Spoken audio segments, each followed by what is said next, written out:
રાજકોટ જિલ્લાના ઉપલેટા તાલુકાના ગજાડા ગામ નજીકથી પસાર થતી મોજ નદી પરનો કોઝવે ઊંચું બનવાની કામગીરી શરૂ કરવામાં આવી।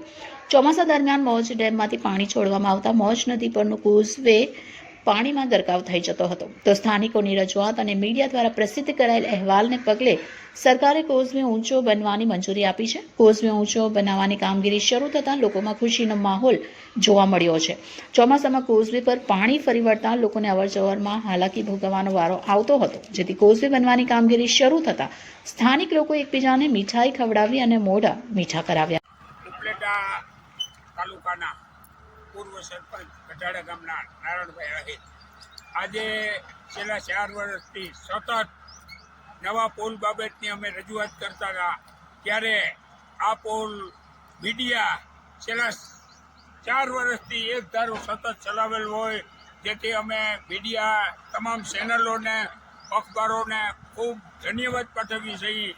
જો અમારો પુલ થયો હોય તો ફક્ત મીડિયાની જ મહેરબાનીથી થયો છે, મીડિયાની દયાથી થયો છે। બાકી અવારનવાર રજૂઆત અને અમારી રજૂઆત પછી સરકારે સાંભળેલ હોય, જેથી અમે મીડિયાનો ખૂબ ખૂબ આભાર માનીએ છીએ। તેમજ અધિકારીઓએ પણ અમારું કામ તાત્કાલિક કરાવેલ છે, જેથી આજે આ કામ અમારું શરૂ થઈ ગયેલું હોય, તેથી અમે ગામ લોકોને પેડા વેચી મીઠાઈ વેચી અને ખૂબ જ અનુભવ કરેલ છે। ભરતસિંહ ચુડાસમા ગઢાડા માજી ઉપસરપંચ।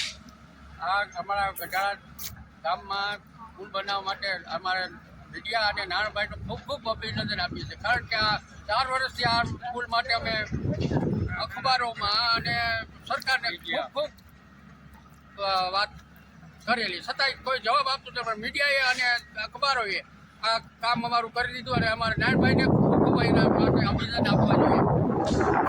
હા બોલો। હું ગઢાડા ગામનો રહેવાસી મકવાણા શામજીભાઈ ઝીણાભાઈ મારું નામ છે। અમે આજે સતત 4-5 વર્ષથી આ રજૂઆત કરવા કહી હતી। અમે આ પુલની નવા પુલની રજૂઆત કરી હતી। અત્યારે અમારે એનો સુખદ અને નિર્ણય આવ્યો છે અને અમારું પુલ યુદ્ધના ધોરણે ચાલુ થઈ ગયું છે। અને મીડિયાના માધ્યમથી અમે આ 4 વર્ષથી આ પ્રતિક્રિયા આપતા હતા મીડિયાના માધ્યમથી। મીડિયાએ અમારું બહુ સારું કામ કર્યું છે અને મીડિયાએ છે સરકાર સુધી આ વાત પહોંચાડી છે અને સરકારે આ વાત ધ્યાનમાં લઈ અને અમારો નવો પુલ અત્યારે મંજૂર કર્યો છે અને યુદ્ધના ધોરણે કામ પણ ચાલુ કર્યું છે। અને અમારા ગઢાડા ગામમાં અત્યારે એવું ખુશીનો આનંદ છે કે અમે મીઠાઈ વેચી અને બધાને આનંદ અનુભવી છીએ। અને અમારા પૂર્વ સરપંચ નારાયણભાઈ આહિર છે, તેમને બહુ જ આમાં ખાસ ધ્યાન આપ્યું છે, ત્યાં આગળ જતાં અમારે આ સુખદ પરિણામ આવ્યું છે। મારું નામ છે વિક્રમભાઈ નારાયણભાઈ વાંગોડિયા, ગામ કેરાળા, તાલુકો ઉપલેટા।